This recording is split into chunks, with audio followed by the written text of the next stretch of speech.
Rotarians and guests, welcome to the September 30th meeting of the Rotary Club of York. We are the 23rd largest Rotary Club in the world. Leading us today in our song and pledge is Cal Weary, and delivering our invocation is Dave Hogue. Cal. Thank you.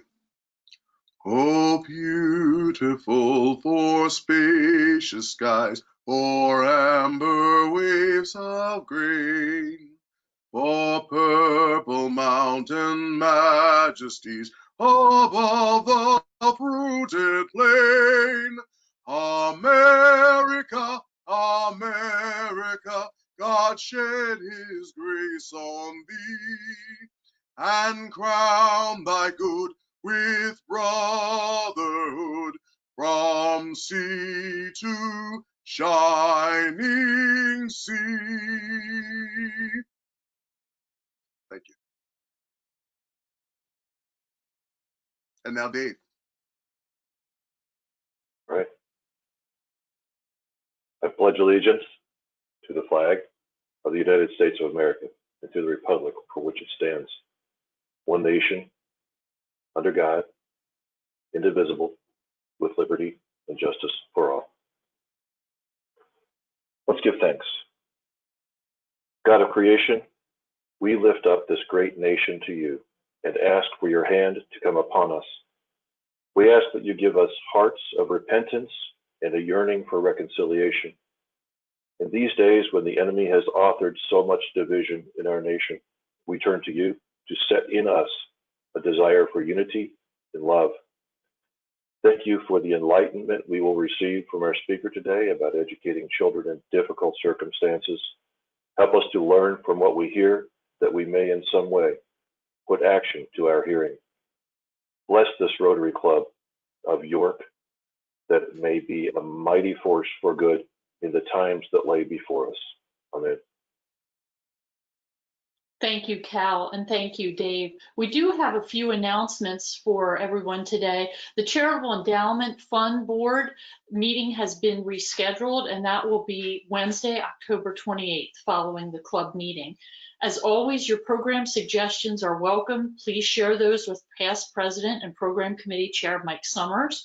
And specifically questions for next Wednesday, tomorrow's October already, our conversation with the congressional candidate Eugene D. Pasquale. Please share those with Mike Summers as well.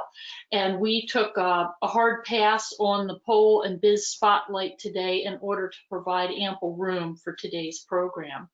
And speaking of today's program, we'd like to ask, you may have some questions for Jane Conover or Bill Hartman. We'd like to ask that you can email or contact Jane and Bill directly. Please keep your questions for today at the end of the meeting for Maxie, our speaker only, about the program. And next up to the virtual podium, I invite Bill Hartman, who is chair of our club's Rotary Foundation Committee. Bill. Good afternoon, fellow Rotarians. I miss you all madly, and especially I miss the chance to catch up with you on a regular basis at our luncheons. I don't know how all you feel about it, but I really hope we can reinstate them and do it soon. We're all learning how to use this technology, which is great. And one thing that's really impressed me is how good a job so many of you have done in disguising your actual whereabouts when you've made your Rotary presentations. You dress up nicely, you stage your backgrounds. Now, all of us know you're somewhere else, but we don't know exactly where you are. So today, in the spirit of true transparency, I am fully disclosing my location. I am at the beach, which is a wonderful place to participate in a Rotary meeting. You can see from my Avalon hat, and you can see from my Avalon blue shirt that I'm in Avalon, New Jersey. I can assure you that President Ann has approved my attire, largely because the shirt also approximates United Way blue. In any event, I'm very hopeful that my morning dips in the pool in the ocean have inspired me to properly kick off today's meeting. Maxie Gluckman Jane Conover and I are really excited about the program today. We plan to show you 4 things. Number 1, the good that the Rotary Foundation does, not just globally, but how your contributions to the Rotary Foundation are also put to work on important projects in York County.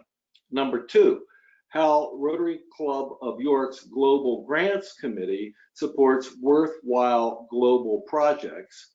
Number 3, how District 7390, the Rotary Club of York, and the Rotary Foundation work together to make some great things happen. And number 4, we're going to show you a fabulous educational project in Honduras that will really make a difference. It's already been supported by a number of Rotary clubs, and we're quite excited about it. Next. But first, just a minute about the foundation. The Rotary Foundation has achieved Charity Navigator's 4-star rating, which is the highest possible rating a charity can get for the 11th year in a row. So when you give to the foundation, you know you're giving to a charity that is one of the best in the world. There is no higher rated charity in the world. Next. Our causes are so relevant and so important to the world. Last year, Patty gave an excellent presentation entitled Why Rotary. He highlighted these 6 primary focus areas of the Rotary Foundation. And since Patty covered them so well, I'm not going to go into further detail on them today because I know you're all familiar with them. It's very important, though, to recognize that these are not just areas that the Rotary Foundation and Rotary International are addressing. These are important focus areas that the Rotary Club of York is addressing in York County. And we're addressing them with funds from the Rotary Foundation that your contributions to the Rotary Foundation make possible. Next. Let's talk a little bit about the annual fund and your gift at work. To understand how all this works, it's very helpful to understand how your personal contributions to the Rotary Foundation flow, both to global initiatives and to projects that our club chooses to support right in York County. The left-hand side of this slide, I think, helps explain that well. And let's go through it with an example. Let's say that you make a gift to the Rotary Foundation of $100. That $100 is then invested for 3 years. The earnings from that $100 investment are used to help pay the operational expenses of the Rotary Foundation. But the good news is, at the end of the 3 years, the entire $100 becomes available for grants, programs, and projects. 50% or $50 of it is used by the Rotary Foundation's World Fund to support global grants and programs. The other 50%, $50, is allocated to our district, District 7390, to be used for grants within our district, within York County, and within the other counties in the district, and it's used for global grants that our district chooses to support. District next. District 7390 has been very supportive of the Rotary Club of York's local projects, and we're very grateful to them. Here are just 3 of the many high impact projects that our district has helped us fund. The 2015-2016 America's Promise Project, the 2018-2019 Trees for the Trail Project, and the 2021 Kiwanis Lake Project. All are projects which you helped make possible by your personal contributions to the Rotary Foundation. Next, to talk about the global grants that we make as a club here in York, I'm going to introduce the chair of our Global Grants Committee and Pennsylvania's most famous community foundation president, Jane Conover. Oh, wow, Bill, thank you for that introduction. I am famous, and I am also a Jersey girl, so I'm right there with you in spirit at the beach. Well, in addition to the local grants that Bill mentioned, the Rotary Foundation supports projects throughout the world, all with the help of local Rotary clubs. That is where our club's Global Grants Committee comes in. Each year, the Rotary Club of York includes $3,000 in its annual budget to support international projects as part of our commitment to advance world understanding, goodwill, and peace. On this slide are examples of recent projects that our club has supported. Toilets and sanitation systems in India. In Ghana, we purchased an ice plant to freeze fish and installed hand washing stations in schools. Many of these projects were pulled together by former Rotarian Marcia Bornt, who worked with club members who were engaged in the projects through their church or a professional association. She often sought matching dollars from Rotary clubs throughout York County. In addition to financial support, Marcia and committee members also traveled to these sites to build relationships and provide hands-on support. Putting together a global grant project takes an enormous amount of coordination with a Rotary club in a developing country. So in addition to the physical distance, there are cultural and language differences to navigate. It requires a community assessment of the local area to identify needs, then develop projects, raise funds, and monitor progress. There are strict requirements to invest in projects that have a meaningful and lasting impact. It can take years to finalize these plans. That is why I am thrilled today to announce that the Rotary Club of York's Global Grants Committee and the Charitable Endowment Board have voted to award $15,000 to the Honduras Teacher Empowerment Project. This grant is made possible thanks to your membership dues and to fundraising that the Global Grants Committee has done over the years. It is also made possible by the tireless efforts of Jackie Summers, who helped navigate our relationship with this project. We are partnering with the Chula Vista Sunrise Rotary Club, which is located just south of San Diego, California. Their club has done all of the work to get this project ready for implementation.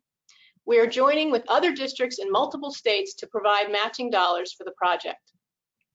The Honduras Teacher Empowerment Project is built on strong relationships and will improve the way education is delivered to children in Honduras for decades. Our club will have the opportunity to serve on an advisory committee for the project, and even someday, we hope, fingers crossed, we'll have the chance to travel to Honduras to see for ourselves the good that we can do for the world. We are lucky to have with us today Maxie Gluckman, who is spearheading this project.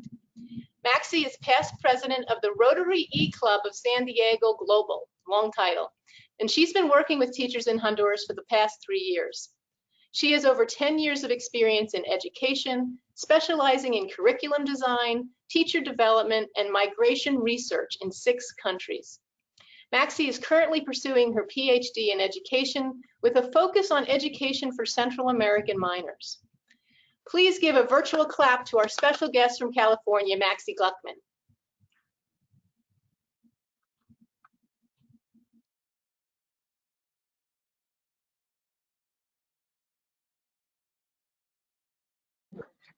Hi, everybody. Good morning or good afternoon for you, coming into you from California. I'm very grateful to be on this call today and to have been supported by this wonderful Rotary Club and get to share with you about this work that has become such a large part of my life and commitment and love. So I am going to talk to you today about the Honduras Teacher Empowerment Program, which is a global grant that we are currently in progress, as Jane mentioned, with the Chula Vista Sunrise Rotary Club. But beyond just talking about this global grant, what I'm really going to be speaking to you about today is how this work has changed my life and the lives of so many others, such as Brian, Dora, Doris, and Lisette.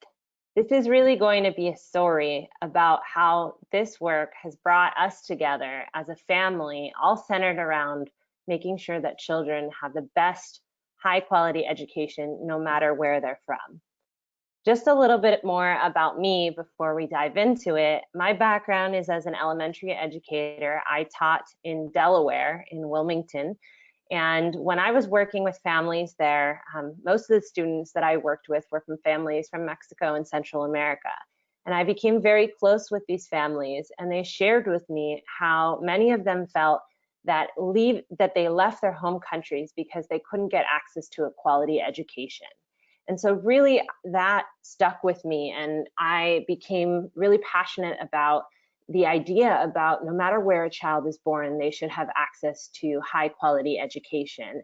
And so I started getting involved in international volunteer work, and I got connected to a wonderful, passionate young man, Shin Fujiyama, who works in Honduras. He's from Virginia, so a little bit of East Coast love going on there. And he runs an cooperating organization to this global grant, Students Helping Honduras. And I went down there and started working with some of these schools and really just saw what passion and energy existed with these teachers to really learn and grow and be able to provide quality education in all schools. And so this has become a huge part of my life.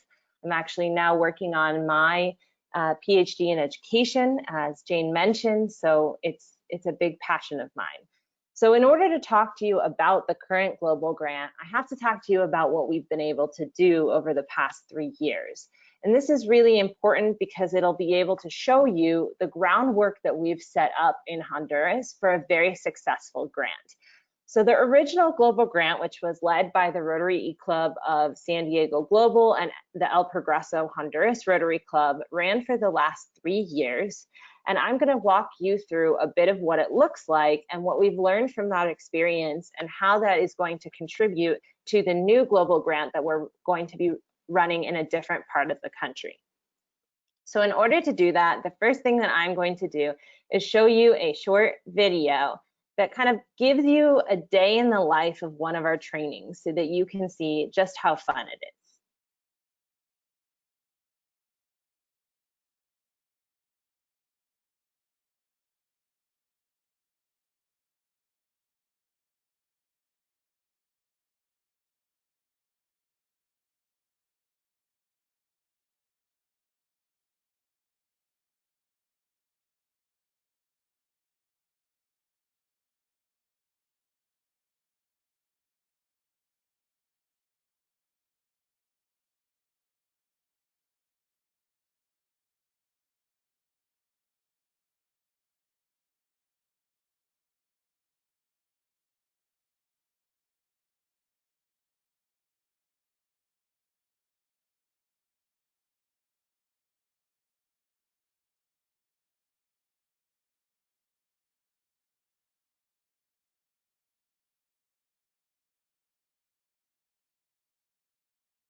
So I'm going to stop right there and talk to you a little bit more about this work, but I hope you got to see what a fun day in the life of training would look like and really the why behind a lot of what we do. So just to kind of run through some of those main points, education in Honduras faces a lot of challenges, but particularly in rural areas. And there's a lot of issues in terms of access, but more importantly, in terms of quality. When we do get children into schools, many of the teachers are not provided with a lot of training, and therefore they are not able to meet the needs that are continuing to evolve, especially with the big new changes with the pandemic, which we'll talk about shortly. Another important point is that less than 50% of Honduran youth complete primary school. And going back to those Rotary areas of focus, this connects really strongly with basic literacy, but also with economic development, because it has been proven that the more years of schooling that you have, the more opportunities economically that you have, and the ability to transform their communities and really make a change for the country as a whole. So the main goals of the Teacher Empowerment Program are to empower and employ local leaders. And we do this through a train the trainer model, which I will explain to you shortly, pushing the rigor of instruction and creating these cross-community ties and relationships. You see a lot of pictures of people working together. These are teachers at schools that are very isolated and never had opportunities to engage with each other and learn from each other previously. So they work together to create systemic change that will be able to impact more students in the future. And if we have any educators or parents in the call, we know that that teacher is such a huge impact in the 30-some students they have, and they will work with more students every single year, which allows that impact to scale. This connects to the primary focus areas, as I mentioned, of basic literacy and economic development. Now, I don't expect you to see everything that's on the screen here, but I did want to walk you through the idea that we have this really robust program of 2 years of professional development that is research-based. And again, I am getting my PhD specifically in education to be able to improve these efforts as well. And we work across 4 main modules that happen biannually. And after teachers work through these biannual modules and have training every month and get follow-up, then they graduate from the program and become the trainers for the new schools. So I'm going to talk you through what that looks like. So in July and January of each year for the last 3 years, we've held biannual workshops which focus on building skills for teachers and teacher-led instruction. They also include partner and small group work where teachers get to collaborate with their school directors and as well as across schools and learn and share ideas. It also includes a lot of interactive instruction. We have a ton of fun, and the idea is to teach through games and excitement that they can take back to their schools and use with their own students to get them excited towards learning. So this one was a teamwork building activity, and it was a lot of laughter and fun. We also have opportunities for them to practice. It's very important that it's not just teaching, but actually that they're actively involved in this process. And so they give presentations and lead sections of the training themselves. And we recognize that this is an incredible effort on these teachers. Many of them experience where they aren't paid for months on end, that there's a lot of issues in terms of teacher job security and many challenges that they face. But when they come into this space, what they have is a family and they have just a lot of fun. So between those biannual workshops, we have what is called the train the trainer model. And for those of you that aren't familiar with this, it basically means what you learn, then you are responsible for going and supporting others in replicating that. So once per month on a Sunday, they get together and reinforce those skills, and then they go back to their schools and they replicate that with their teachers, which allows us to expand our impact much further than we originally would have because we aren't able to invite all teachers to the trainings. The wonderful thing that's happened is that the local government has also taken notice and has invited our teachers to give trainings across the country to hundreds of other teachers because they've seen the real quality and success of this work. So this is them engaged in one of those activities, giving each other a little pep talk and back rub. Another big part of our project is if we want to be able to provide high quality literacy instruction, we have to make sure that children have access to books. And that is a real challenge in rural areas, especially in these impoverished communities.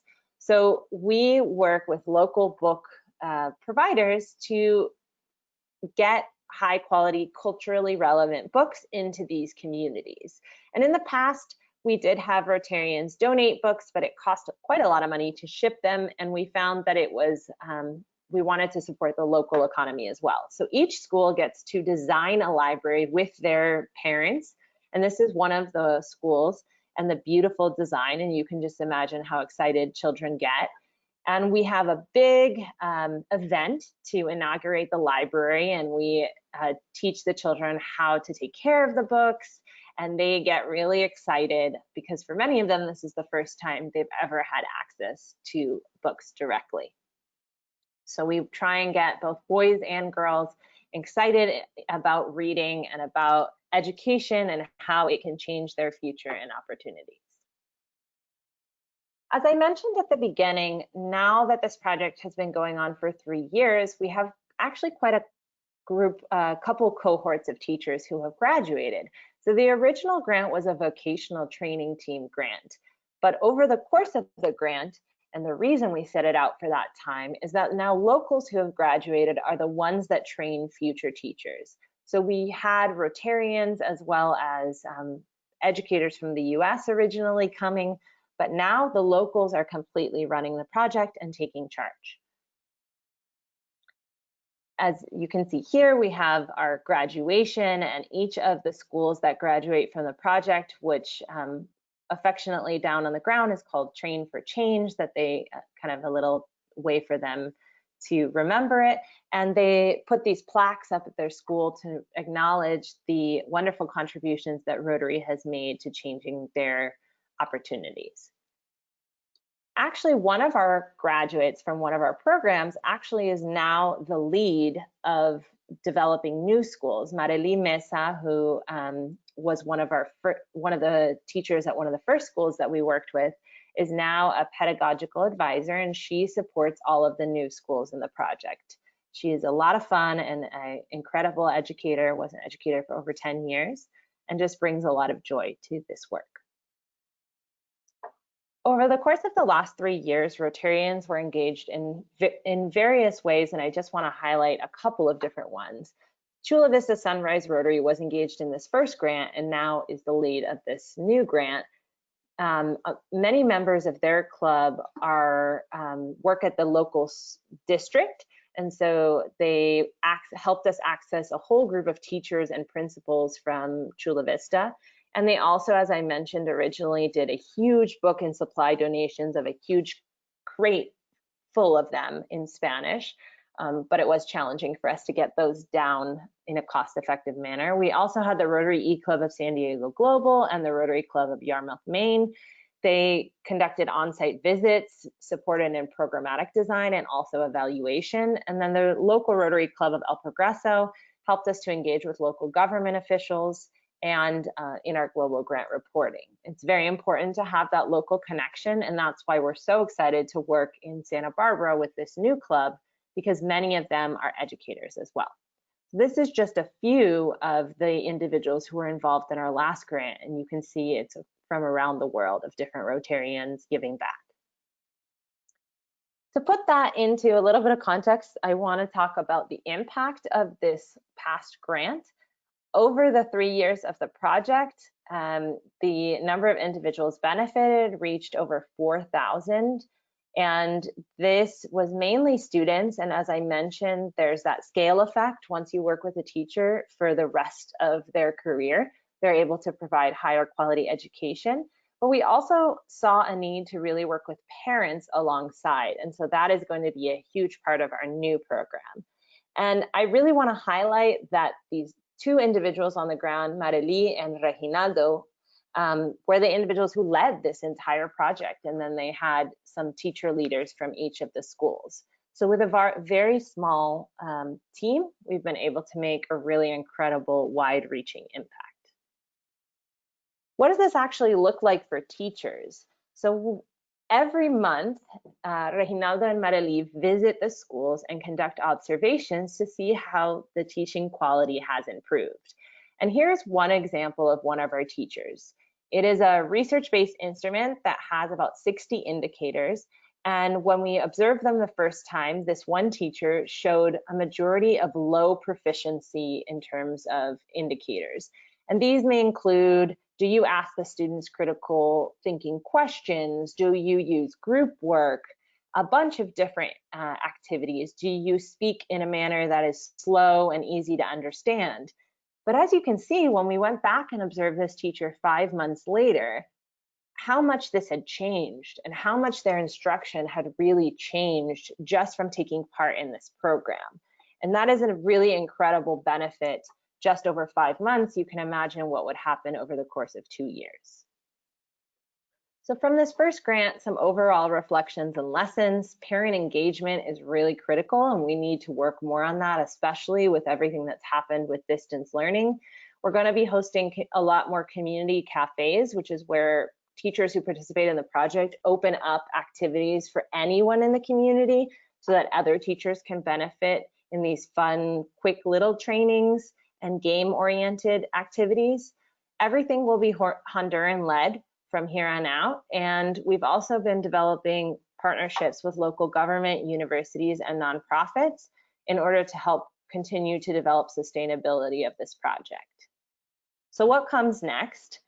This new grant that we're talking about, and we're so grateful to have the Rotary Club of York, Pennsylvania involved in, is a global grant in Santa Barbara, Honduras. It has a similar professional development structure to what we've talked about previously, but includes some new COVID-related interventions, and the goal is to start in January of 2021, and it will go also for 3 years.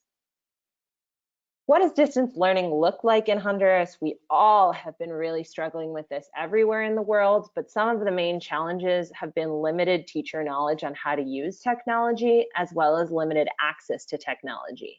We've seen some incredible things that teachers have been doing with students, even visiting students with their appropriate mask and gloves and delivering small group lessons in person, but a lot of the work is done online via WhatsApp and Facebook.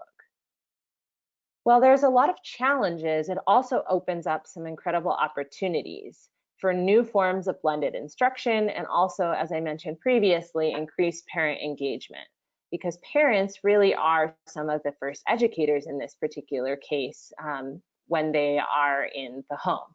So this is something definitely to consider and is very important to involve in our new project.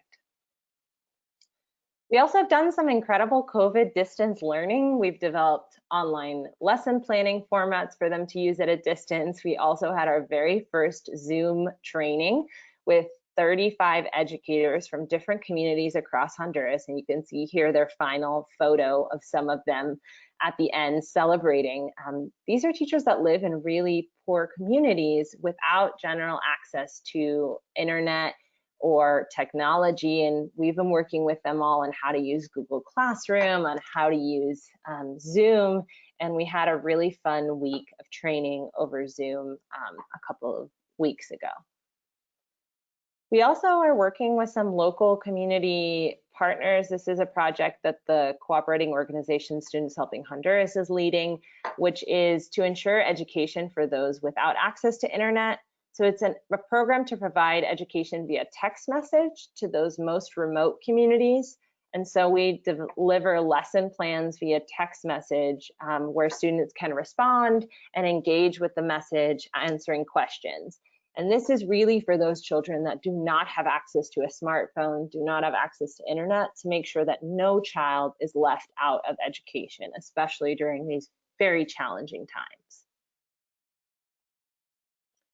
And before we kind of close out, I wanted to give a moment for one of the team members on the ground has actually been able to join us. His name is Reginaldo, and he has been with the project since the very beginning and is going to share with you briefly what this has meant for individuals on the ground. So Reginaldo, can you unmute yourself and share? If it does not work, then we'll go to our plan B because the internet is not 100% in Honduras. Reginaldo, can you speak? Turn on your video on Zoom.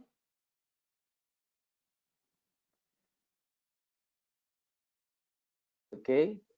Oh, yeah, we Hi. hear you. Okay. Hi, my name is Reginaldo. As Maxi said, I've been working in Train for Change for 3 years. I wrote about my feelings and thoughts in this project. I would like to read in 2 minutes about. It has been a very special experience for me to work in this project because I have had the opportunity to help change the lives of the children and families who are the most important part of this program. I have been able to note the performance of the teachers inside the classroom and improve the profile of the teacher according to the procedures and educational techniques of the program. Our program not only has pedagogical components, it also has a socio-emotional component that aims to improve satisfaction.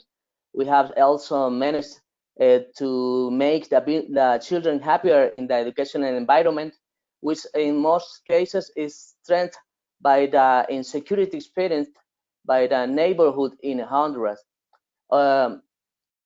One of the biggest concerns I have in my work is the lack of interest of the Honduran government to invest in Honduras. It's also a shame that in Honduras, 40% of the state's budget is lost in corruption. This according to organization and the corruption of a lot of credibility. For example, in this time of coronavirus, there is no reaction from the government for children to return to school in a virtual way. There are not only some unsynchronized actions. However, we remain motivated to see children learn and develop, and we are sure that the project in Santa Barbara will be equal successful. Thank you very much. Thank you so much, Reginaldo, for sharing your experiences. We're very grateful to have you as a member of the team, and we're very grateful that you were able to join us today. We apologize to those who are connected that the video did not work, but I do have some images here of Reginaldo in action on the ground in Honduras with Marely, talking to teachers. You can see they mostly work in schools that have are still in development in very poor rural areas. And we've also had the opportunity to share what we've learned through this project through local universities, and it's just been a really wonderful opportunity to continue to work alongside him. So thank you very much. With that, I want to close out and thank you, Rotary, for all of your wonderful support, which has made this past grant possible, because all of your contributions to the Rotary International Foundation have come back to projects such as this. And thank you for your current contribution to being able to continue to develop this work over the next 3 years. With that, I'm going to pass it back to our individuals here. Bill, who's going to share more about the Rotary Foundation and ways of giving, and then we'll open it up to questions. Thank you very much, Maxie. What a fabulous project that is impacting so many lives so positively. And I think that teaching and empowering Hondurans on the ground to help lead this initiative will really leverage the results. And of course, it takes money to make positive things happen. So I would like to close with an ask. There are 5 ways to give to the Rotary Foundation. Number 1, you can automate your giving through Rotary Direct. You can choose the amount, the contribution method, and the frequency. You can access it through My Rotary. Number 2, you can donate online at rotary.org/donate, and your gift will also be assigned and given the proper credit to our club. Number 3, you can give a check to your club foundation chair. That would be me. And if you want to give me a check, I'll put on my yellow hat, drive to your house, and pick it up. Number 4, you can mail your gift directly to the foundation. Again, our club will be given credit, and you will be given credit. And the forms available to do that are on My Rotary. And if you're fortunate enough to work for a company that has a matching gift program, you can send a matching gift form to the Rotary Foundation along with a check. So what I'm asking you to do is join me in supporting the foundation. And if you're not already using some form of automatic giving, please make a contribution today. If you are using some form of automatic giving to the foundation, please increase the amount, because gifts of any size can have an impact. And I think this next slide will show some remarkable impact that you can have without giving a fortune. So these funds are put to very, very good use. And lastly, I'd just like to thank all of you. Our club has been very, very supportive of the Rotary Foundation. So I want to thank you for your role in doing so much good in the world by your participation in our club and by your generous giving. Thank you very much. And now we will entertain questions on the Honduras project. Thank you, Bill, and thank you, Maxie. Appreciate the great work that Bill, you, Jane, and Jackie are doing for our club. And congratulations, Maxie, for your PhD, pursuing your PhD in education, and for linking your passion in life to Rotary and connecting with an organization, an international organization that has education at its core. And as Bill alluded to, Patty converted the causes into Rotary's promise to the world. So thanks for connecting into that. And we do have a question for Maxie, if we can get her back on the screen. And Reginaldo actually had referenced this, the challenges with the government in the Honduras, but the question is, how does the national Honduran government help or hinder the project? And how are they, in either way, if so, in either way, how are they either helping or hindering the project, Maxie? Thank you so much for that question. And it is a challenge that we face, but something that we definitely have been able to overcome. And it's so important to be working directly with local community who can help us maneuver those aspects. In relation to the government, I'd say that the relationship that we have through these Rotary projects is of approval, and has been up to this point of kind of, we give you the green light, we think what you're doing is important, and as long as you kind of stay out of our way, we stay out of yours. And that has been the relationship that we've used, that has worked over the last 3 years, but we really were intentional in this new grant about trying to shift that and build more collaboration. So on the MOU for this project, we actually had local government in Santa Barbara sign that memorandum of understanding that they would be supporting, for example, with food for the trainers during these trainings, with supporting in terms of some costs for materials. So we were actually able to reduce some of our budget because from the very beginning, we got the government involved. And that was a lesson learned. It was not an afterthought. It was something that we've been developing in Santa Barbara for almost 2 years now. And so they are signed on to our memorandum. They're excited about this project. And now it's more than just approval, it's actually engagement. And we think that that's going to be really beneficial in the long run. Fantastic, Maxie, for gaining that support from the government. Another question for you to consider, Maxie.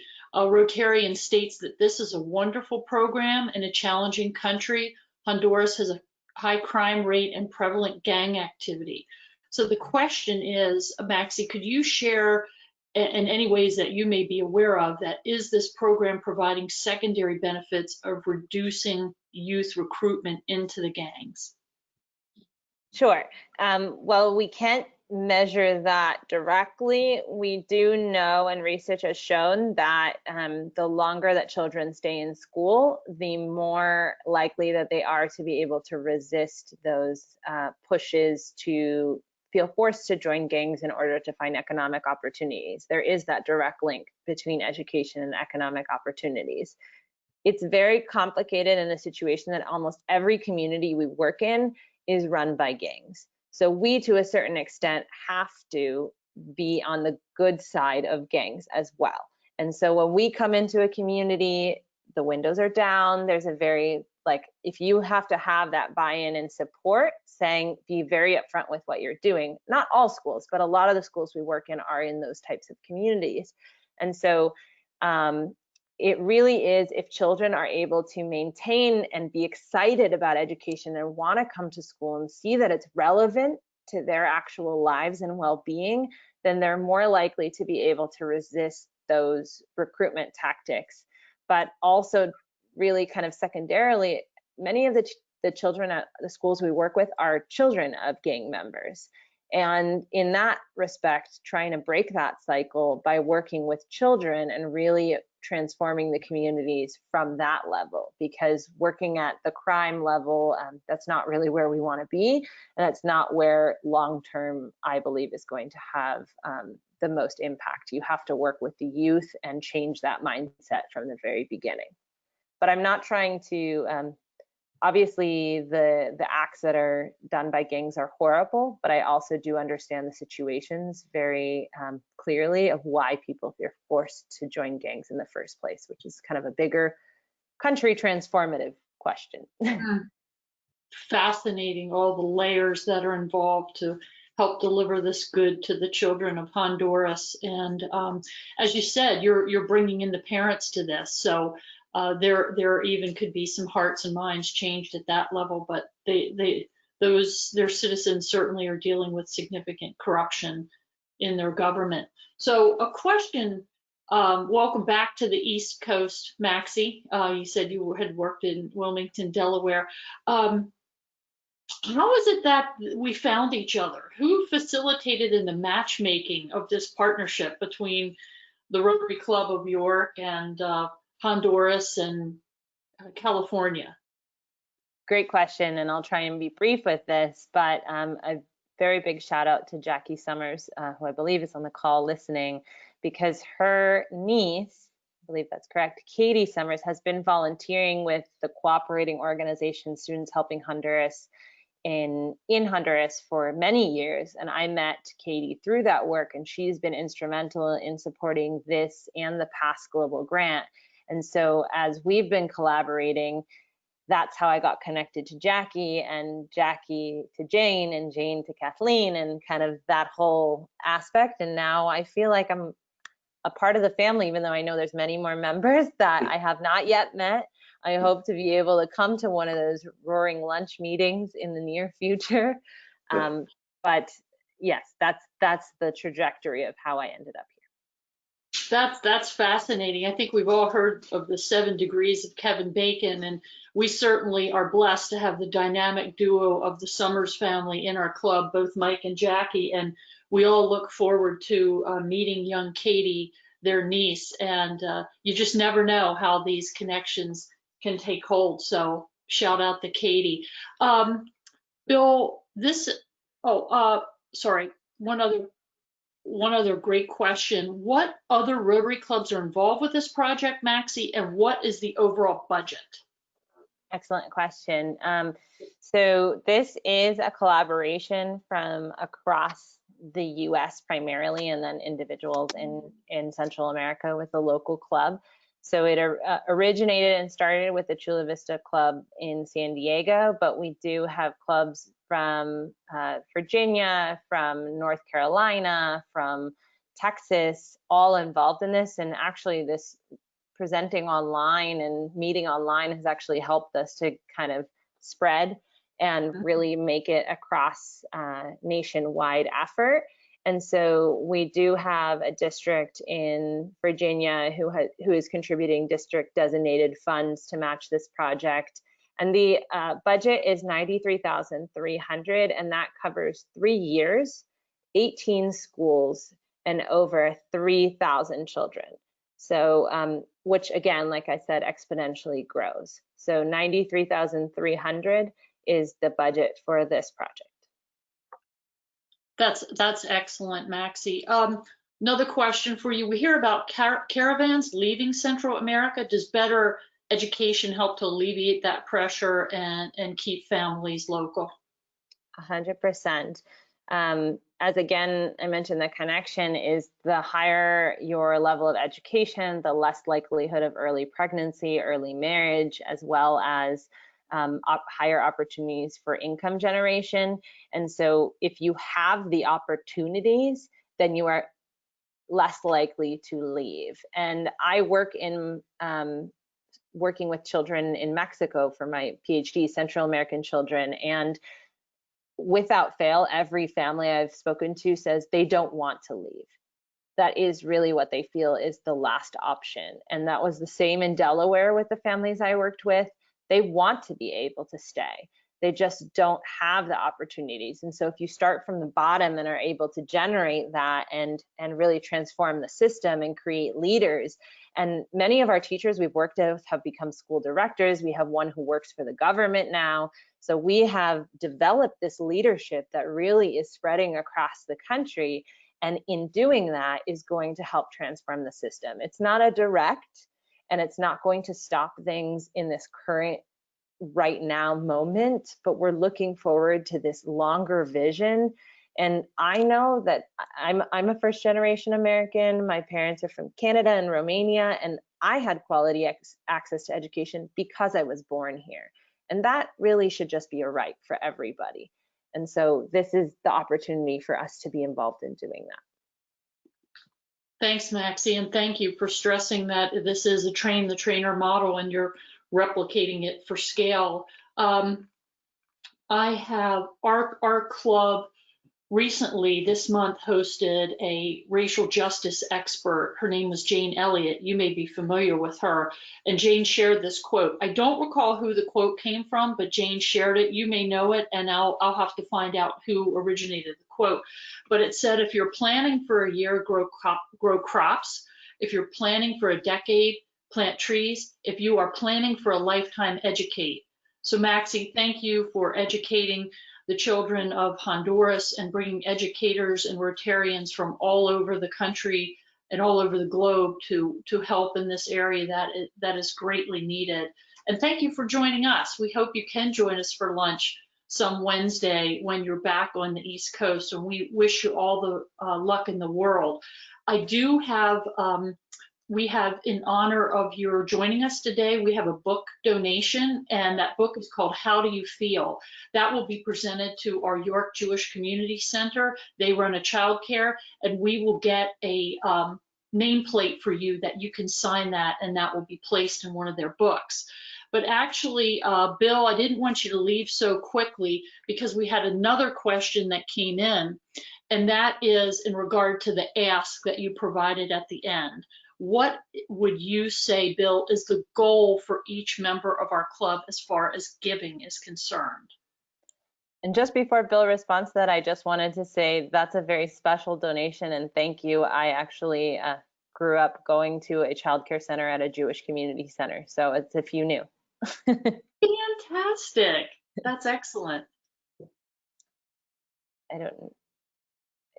I think, Bill, your audio is on, even if your video is not. Yeah, so I think I'm, yeah, my picture is not there, but my voice is, hopefully. Well, thank you. I appreciate the question. I think that the first thing we want to do is we make sure that every member of the York Rotary Club gives to the foundation. And I think that that's number one. We want to do that. Number two is, I think that it would be great if every year, every Rotarian would increase the amount of their gift to the Rotary Foundation in an amount that they're comfortable with. The foundation does such good work, and I think what's great about it is it's local as well as it's global, and that was one of the things that motivated me to become a member of the Paul Harris Society, giving $1,000 a year, because it not only helps the world, it helps our district, which is very important. So I think the more I would like to see us have 10 more members of the Paul Harris Society over the next year. I think that would be a wonderful goal for us to have, and we want to increase the number of Paul Harris fellows which you can get to the $1,000 over a period of time. So I think giving, every Rotarian giving and every Rotarian giving more every year will have a very positive impact on the good we can do. Thank you, Bill. And thank you to Maxie.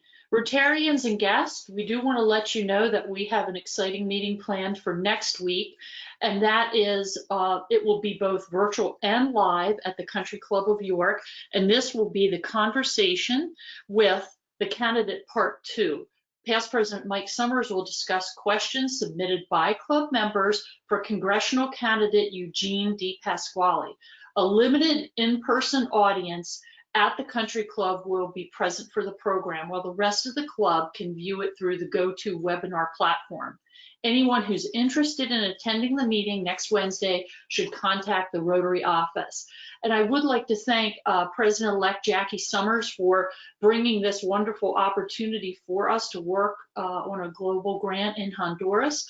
I'd also like to thank you, Jackie, for leading our meeting last week, and thank you to so many fellow Rotarians for your condolences, cards, and prayers for the passing of my mother. And also, just stay tuned in for a little bit longer because we have an a cappella version from Marvin Gaye of I Heard It Through the Grapevine. I wish you all have a wonderful Wednesday and a safe week. Take care. We'll see you next Wednesday.